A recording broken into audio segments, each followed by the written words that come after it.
नमस्कार, ग्लोबल स्पेशलमा यहाँलाई स्वागत छ। दर्शकबिन्द, ग्लोबल स्पेशल खोजमूलक समाचार सामग्रीहरूको स्पेशल प्याकेज हो। हामी जनसरोकारका हरेक विषयको गहिरो अध्ययन गर्दै सत्य तथ्यलाई उजागर गर्ने प्रयास गर्दछौँ। सत्य तथ्य र निष्पक्ष समाचारको प्याकेज दिने हाम्रो प्रयास निरन्तर जारी छ। दर्शकबिन्द, पछिल्लो समय बजारमा तरकारी किनेर खान उपभोक्तालाई हम्मे पर्न थालेको छ। तरकारीको मूल्य थोक बजारमा नै महँगो हुँदा उपभोक्ताले खुद्रा पसलबाट किनेर खानै नसकिने अवस्था आएको छ। व्यापारीले दिन प्रतिदिन नियमित भान्सामा प्रयोग हुने तरकारीको मूल्यमा वृद्धि गर्दा उपभोक्ता मारमा परेका छन्। बिचौलियाहरूले किसानसँग सस्तोमा किन्ने तर उपभोक्तालाई अधिकतम मूल्यमा बेच्ने गरेका कारण वास्तविक किसानहरू ठगिएको यथार्थता आजको ग्लोबल स्पेशलमा हामी प्रस्तुत गर्दछौँ। दर्शकबिन्द, नेपाल कृषि प्रधान देश हो। नेपालको कुल ग्राहस्थ उत्पादनमा कृषि क्षेत्रको योगदान छ। आदि अनादि कालदेखि मानिसहरू कृषिमा निर्भर हुँदै आएका छन्, तर दैनिक प्रयोग हुने अत्यावश्यक कृषि उपजको बजार मूल्यमा भने बिचौलियाको राज छ। श्रमको उचित मूल्य नपाएको, उत्पादनको उचित मूल्य नपाएका कारण किसानहरू खेती किसानीतर्फ आकर्षित हुन छाडेका छन्। यसले देशको उत्पादनशील भूमि बाँझो भइरहेको, यसले राष्ट्र उत्पादन मात्र घटिरहेको छैन, बेरोजगारी र परनिर्भरता समेत सृजना भइरहेको छ। नेपाल कृषि प्रधान देश हो, तर नेपालमा खेतीयोग्य जमिन वर्षेनी मासिँदो छ। सरकारी तवरबाट कृषि पेसातर्फ आकर्षण बढाउने कुनै कार्यक्रम छैन। एकातिर कृषि योग्य भूमि मासिने, अर्कोतिर भएका जग्गा पनि खेती गर्ने जनशक्तिको अभावमा बाँझै रहने समस्या छ। कहिले रासायनिक मल समयमा नपाइने, कहिले बोटमा फल नलाग्ने, कहिले खडेरी, कहिले बिचौलिया, कहिले बाढी पहिरो, कहिले उत्पादनले बजार नपाउने। किसान यस्तै समस्याबाट गुज्रिरहेका छन्। हरेक दिन भान्सामा अत्यावश्यक वस्तुको उत्पादन गर्ने उत्पादनकर्ताले पाउने वस्तु मूल्य र उपभोक्ताले खरिद गर्ने मूल्यमा आकाश जमिनको फरक पाइन्छ। उत्पादनको उचित मूल्य नपाएर नै तरकारी उत्पादनकर्ता किसान पेसाबाटै पलायन हुने अवस्थामा रहेका छन्। बजारसम्म आइपुगेको उत्पादित तरकारीको मूल्य महँगो हुँदा उपभोक्ता मारमा परेका छन्। अब यस्तो भयो। सबैभन्दा महत्त्वपूर्ण कुरा चाहिँ के भने किसानलाई पहिलो कुरा उत्पादन गर्नलाई पनि उसलाई विभिन्न कठिनाइहरू, बजारबाट जुन खालको इनपुट हामीले किन्नुपर्ने छ, बजारदेखि लिएर प्रकृतिसँग उसले चाहिँ एक खालको कुस्ती खेल्नुपर्ने बाध्यात्मक अवस्था त छँदैछ। त्यसपछि उत्पादित वस्तुको बजारमा उसको पहुँच नहुँदाखेरि अथवा सिधै त्यो एउटा चाहिँ साना किसानलाई बजारसँग लगेर ऊ आफैले प्रतिस्पर्धा गर्नु पर्दाखेरि चाहिँ किसानलाई असाध्यै धेरै मर्का परेको छ। त्यो पनि अन्तर्राष्ट्रिय उत्पादनहरूसँग, जो चाहिँ ठुलो भोल्युममा उत्पादन हुन्छन्, जो एकदम धेरै अनुदान प्राप्त उत्पादनहरू हुन्, र ती उत्पादनसँग चाहिँ प्रतिस्पर्धा गर्दा किसानलाई मर्का परिरहेको सन्दर्भ एकातिर छ भने, अर्कोतिरबाट किसानले उपभोक्ताले पनि महँगो र एक खालको भन्नुहोस् न आवश्यकता भन्दा असाध्यै धेरै महँगो मूल्यमा किसानले पनि उपभोक्ताले पनि किनेर खानुपर्ने अवस्था चाहिँ अहिले विद्यमान छ। यो बीचमा ठुलो ग्याप छ। तपाईँको प्रश्नमै पनि आयो, 80-90-100% मिनिमम पनि चाहिँ त्यो मुनाफा त्यो खेतदेखि चाहिँ नि त्यो रिटेलरसम्म आइपुग्दाखेरि, किसानदेखि रिटेलरसम्म आइपुग्दाखेरि त्यत्रो ठुलो जुन खालको चाहिँ त्यो ग्याप छ, त्यो ग्यापमा चाहिँ सरकारको अनुगमन संयन्त्रहरूले हेर्ने र त्यसलाई नियमन गर्ने खालको प्र्याक्टिस हामी कहाँ छैन। सिधै बजारलाई छोडिदिएको छ र बजारले उसलाई बजार चलाउने भनेको व्यापारीले हो। व्यापारी आफू सुरक्षित नभइकन उसले चाहिँ कुनै पनि सामान न खरिद गर्छ न बिक्री गर्छ। त्यो भइसकेपछि स्वाभाविक रूपमा उत्पादन गर्ने किसान र उपभोक्ताहरू चाहिँ मारमा पर्ने भइहाल्यो। यसको लागि हामीले राज्य यस्तै खालका अनियमितताहरू, यस्तै खालका चाहिँ कालाबजारीहरूलाई नियन्त्रण गर्नका लागि हामीले राज्यको परिकल्पना गर्ने हो। तर राज्य यस्ता खालका एकदम धेरै लामो समयदेखि हरेक तपाईँहरू जस्तो मिडियाकर्मीहरूले पनि भनिराख्नु भएको छ, स्वयं आफै उपभोक्ता हुँदै गर्दा पनि यहाँका सबै नीति निर्माताहरूले पनि प्रत्यक्ष देखे भोगेको घटनाक्रमलाई पनि त्यसलाई नियमन गर्ने, त्यस्तो खालको कानुन निर्माण गर्ने र भएका कानुनहरूलाई पनि कार्यान्वयन गर्ने तहमा सरकारी संयन्त्रहरू र सरकारी जाँगर चाहिँ त्यहाँभित्र नदेखिनु नै यो दुर्भाग्यपूर्ण अवस्था भयो। घाम पानी नभनी गरेको उत्पादन बिचौलियाहरू मार्फत बजार पुर्याइँदा किसानसँग सस्तोमा किन्ने तर उपभोक्तालाई अधिकतम मूल्यमा बेच्ने गरेका कारण वास्तविक किसानहरू ठगिने गरेका छन्। देशमा भएको मागका सबै हिस्सा भारतबाट आयातित तरकारीले कब्जा गरेपछि स्वदेशी किसान आफ्नो तरकारी बारीमा डोजर चलाउन बाध्य छन्। बेला बेलामा जिल्लामा किसानले लगाएका बन्दा, काउली, काँक्रा, खरबुजा, गोलभेडा, बोडी लगायतका तरकारी बारीमै सुकेर गइरहेका छन्। तर भारतबाट यही तरकारी आयात भइरहेको छ। बिचौलियाले बढी कमिसन खाने लोभमा नेपाललाई तरकारीमा भारत केन्द्रित गर्दा नेपाली किसान मारमा परेका हुन्। बजारमा भित्रिने अधिकांश मौसमी तथा बेमौसमी तरकारीको औसत मूल्य किसानले 15 रुपियाँदेखि 20 रुपियाँसम्म मात्र पाउने किसान बताउँछन्। तरकारीको मूल्य थोक बजारमा नै महँगो हुँदा उपभोक्ताले खुद्रा पसलबाट किनेर खानै नसकिने अवस्थामा आएको छ। दिन प्रतिदिन व्यापारीले नियमित भान्सामा प्रयोग हुने तरकारीको मूल्यमा वृद्धि गर्दा उपभोक्ता मारमा परेका छन्। तर सोही तरकारी विभिन्न बिचौलियाका माध्यमबाट बजारमा 90% बढीसम्म मूल्य तिर्नुपर्ने बाध्यता छ। दैनिक प्रयोग हुने अत्यावश्यक कृषि उपजको बजार मूल्यमा बिचौलियाको राज छ। मारमा त एकदम मारमै छ हैन। अब तरकारीको मूल्य दिन प्रतिदिन बढिरहेछ। आम्दानीको स्रोत चाहिँ दिन प्रतिदिन मान्छेको घट्दै गइरहेछ हैन। अब इम्प्लोयरहरूको स्यालेरीमा इन्क्रिमेन्ट छैन है। डेली मजदुरी गर्नेहरूलाई झन् गाह्रो छ। अब गोलभेडा नै 100 रुपियाँ किलो, कौली त्यस्तै छैन। सरकारले त्यसमा पनि ध्यान दिनु पर्यो। सरकारले खालि आफ्नो उसमा ध्यान दिएको छ हैन, त्यो चाहिँ भएन कि। अब मेन चाहिँ हामी जनताहरूको पनि गल्ती छ कि। हामीले चाहिने कुरामा चाहिँ नि कहिले पनि विरोध गर्दैनौँ हैन, बोलेनौँ। नचाहिने कुरामा चाहिँ नि हामी सपोर्ट गर्न जान्छौँ कि। त्यसमा हजुर हाम्रो पनि त्यसमा ठुलो गल्ती छ। हामीले पनि यस्तो चाहिने यस्तो कुरामा चाहिँ हामी पनि जानुपर्ने हो, भन्नुपर्ने हो। जाँदैन हैन। अब त्यस्तो पार्टीको उसमा लागेर पैसाको उसमा लागेर चाहिँ नि जाने हिँड्ने गरेको छ कि त्यो चाहिँ नि भएन। हामी सबैले पनि मिलेर केही गर्नुपर्छ हैन। सरकारको ध्यान आकर्षण यतातिर गर्नुपर्ने जस्तो लाग्छ मलाई चाहिँ। आम उपभोक्ता र सर्वसाधारणलाई यो तरकारीको महँगी वृद्धिको कारणले धेरै नराम्रो असर परेको छ। सबभन्दा ठुलो असर भनेको चाहिँ घरको चुलो बाल्न सक्ने अवस्थै छैन हैन। कि 1 किलो आलुको 100 रुपियाँ छ, 1 किलो प्याजको 100 रुपियाँ छ, हेर्नु होला नि हैन कसरी चल्छ हैन। त्यसैले त्यो दैनिक जीवन गुजारा गर्न पनि एकदम धेरै कठिन र जटिल भएको छ अहिले।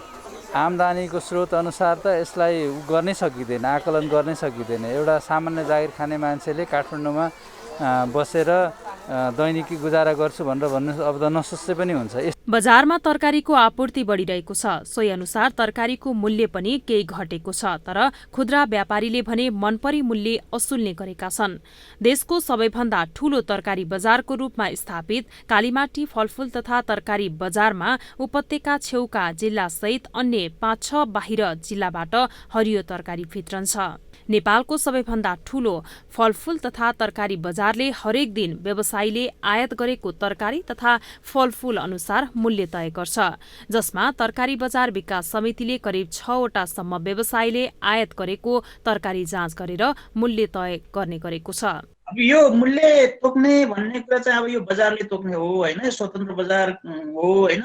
अब यसमा कुनै व्यक्ति विशेषले अथवा चाहिँ व्यापारी विशेषले अथवा हाम्रो यो बजार निकाय विशेषले तोक्ने त्यो किसिमको सिस्टम चाहिँ छैन। बजारले नै तोक्ने हो हैन। बजारमा वस्तुहरूको आपूर्तिको स्थिति के कस्तो किसिमको हुन्छ हैन, त्यस्तै किसिमले मागको अवस्था के कस्तो किसिमको हुन्छ, त्यसले नै मूल्यलाई तल लाने अथवा माथि लाने काम गर्छ। अब अहिलेको अवस्था मैले अघि नै यहाँले भनिसके, अहिले चाहिँ अब हिउँदे तरकारीको सिजन सुरु भएको छ। बजार आगमन चाहिँ बढ्ने क्रममा छ। त्यसले गर्दाखेरि आपूर्तिको स्थिति सबल छ। त्यसले गर्दाखेरि धेरै जस्तो तरकारीहरूको अहिले मूल्य घटेको अवस्था छ। उत्पादनको उचित मूल्य नपाएकै कारणले स्वदेशमै केही गर्छु भनी कृषि पेसा सुरु गरेका कृषकहरू विदेश पलायन भएका छन्, जसबाट देशको उत्पादनशील भूमि बाँझो भइरहेको छ। यसले राष्ट्रिय उत्पादन मात्र घटिरहेको छैन, बेरोजगारी र परनिर्भरता बढेको छ। तसर्थ बिचौलियाहरू मात्र मोटाउने र किसानहरूको जीवन स्तर नउस्काउने अवस्था सिर्जना हुनुमा दोषी को त? यसको समाजशास्त्रीय विश्लेषण हुनु जरुरी छ। कृषि पेसा स्वरोजगारी सृजना गर्ने क्षेत्र मात्रै होइन, स्थानीय स्रोत र साधनको समेत व्यापक उपयोग हुने क्षेत्र हो। यसले मानिसका सम्पूर्ण आवश्यकताहरू पूर्ति गर्ने र मानिसलाई स्वावलम्बी र स्वाभिमानी बन्न सिकाउँछ। तर बिचौलियाको चङ्गुलमा परि आफूले उत्पादन गरेको कृषि उत्पादनको किसानले मूल्य पाउने गरेका छैनन्। त्यसमाथि प्रकृतिसँग सधैँभरि लडिरहनु पर्ने अवस्थाले किसानमा निराश छ। व्यापारीले आफ्नो घाटालाई जोडेर मार्जिन राख्दा उपभोक्ताले तोकिए भन्दा बढी रकम तिर्नु परेको छ। दर्शकवृन्द, किसानलाई आफ्नो पेसामा उत्साहित बनाउने दायित्व सरकारको हो। सरकारले किसानलाई कृषि कर्ममा उत्साहित गरिरहन सके देशको विकासले गति पाउने हो। तर वास्तविक किसानहरूको आवाज सडकमै अलपत्र छन्।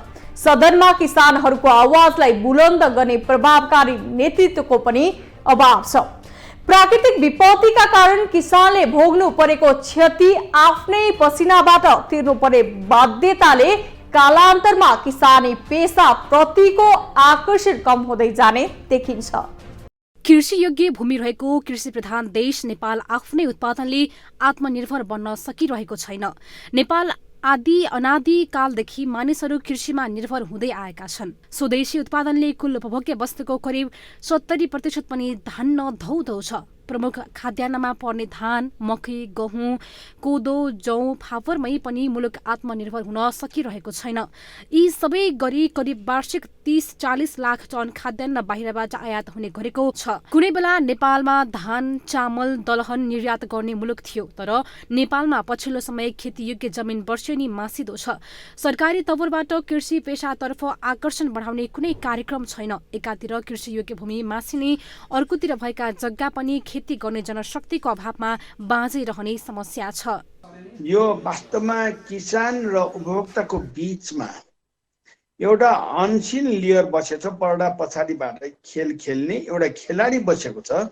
त्यसलाई हामी बिचौलिया भन्छौँ, जसले न एक पैसा लगानी गरेको हुन्छ न त कुनै काम योगदान नै रहन्छ। यद्यपि त्यसैको कारणले बजारमा तरकारी, सागसब्जी तथा फलफुलको मूल्य अत्यधिक मात्रामा वृद्धि भइराखेको छ। यो कृत्रिम मूल्य वृद्धिलाई नियन्त्रण गर्नको लागि सरकारले यतापट्टि ध्यान दिनुपर्ने थियो, तर चाहिँ स्वतःगत रूपमा मात्र हेर्ने प्रवृत्ति सरकारको भएको कारणले अहिले मूल्य नियन्त्रण गर्न सकिएको अवस्था छैन र यो बिचौलियालाई हटाउन पनि सकिएको अवस्था छैन, जसको कारणले अहिले उपभोक्ता अत्यन्त मारमा परेको छ। महँगो मूल्यमा तरकारी किन्नु परेको छ भने अत्यन्त बजार नपाएर न्यून मूल्यमा तरकारी बेच्नुपर्ने अवस्था सर्वसाधारण किसानको छ। यो वास्तवमा अत्यन्त अप्ठ्यारो स्थितिमा हामी उपभोक्ता र किसान बसेका छौँ, जसलाई सम्बोधन गर्नुपर्ने हो। त्यो सम्बोधन गर्ने पक्ष भनेको नेपाल सरकार हो। नेपाल सरकार यसमा चुप्प ल्याएर बसेको अवस्था छ। श्रमको उचित मूल्य नपाएका कारण किसानहरू खेती किसानीतर्फ आकर्षित हुन छाडेका छन्। यसले राष्ट्र उत्पादन मात्र घटिरहेको छैन, बेरोजगारी र परनिर्भरता समेत सृजना भइरहेको छ। कहिले रासायनिक मल, कहिले खडेरी, कहिले बिचौलिया, कहिले बाढी पहिरो यस्ता समस्याबाट किसान गुज्रिरहने गरेका छन्। बजारमा उत्पादनकर्ताले पाउने वस्तु मूल्य र उपभोक्ताले खरिद गर्ने मूल्यमा आकाश जमिनको फरक पाइन्छ। उत्पादनको उचित मूल्य नपाएर नै तरकारी उत्पादनकर्ता किसान पेसाबाटै पलायन हुने अवस्थामा छन्। यता बजारसम्म आइपुगेको उत्पादित तरकारीको मूल्य महँगो हुँदा उपभोक्ता मारमा परेका छन्। कृषिमा मात्र देशको अरबौं रुपियाँ अनुदानमा जान्छ। के अनुदानको तुलनामा नेपालका कृषि उत्पादनमा वृद्धि भइरहेको छ त? अनुदानमा अरबौं रकम खर्च भइरहेको छ। यस्तो अनुदान कता जान्छ त्यसको कुनै टुङ्गो नै छैन। कृषकहरूले वास्तवमा यो कृषकहरू अलिकति चलायमान, अलिकति सक्रिय, अलिकति सजग भयो भने बजार मूल्य पाउने सक्ने प्रशस्त सम्भावना छ कृषकहरूले।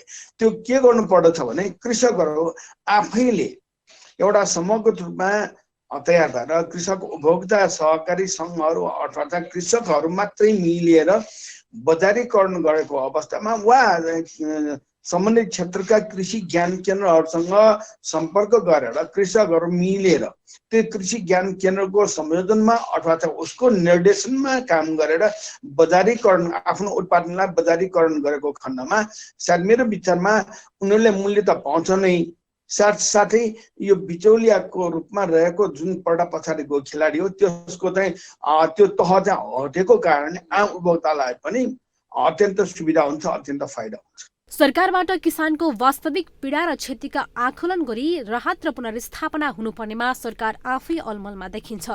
बिचौलियाहरू मात्र मचाउने र किसानहरूको जीवनस्तर नोक्साउने अवस्थामा सृजना हुनुमा दोषी को त? तसर्थ सामाजिक घटना र राज्यभित्र हुने विभिन्न अपराध विसङ्गतिलाई समाजशास्त्रीय विश्लेषण गर्न जरुरी हुन्छ। स्थानीय सरकारी संयन्त्रले कृषकले उत्पादन गरेका कृषि उपज सहज र स्वच्छ तरिकाले बजारसम्म ल्याउन आवश्यक छ। कृषि बजारमा सिधै किसानको पहुँचको लागि सरकारले उपयुक्त अवस्था बनाउनु पर्छ। कृषि उत्पादनको लागि आवश्यक सामग्री जस्तै मल, बिउ, बिजन र औजार उत्पादन गर्ने कल कारखाना नेपालमै स्थापना गरिनुपर्छ। तसर्थ किसानका समस्या निरुत्साहित गर्न सरकारले आवश्यक कानुन बनाउन निकै जरुरी छ। हस्त आजलाई ग्लोबल स्पेशल यति नै। भोलि अर्को विषयको सामग्री लिएर आउनेछौँ। तपाईँ ग्लोबल टेलिभिजन सँगै रहनुहोला। नमस्ते।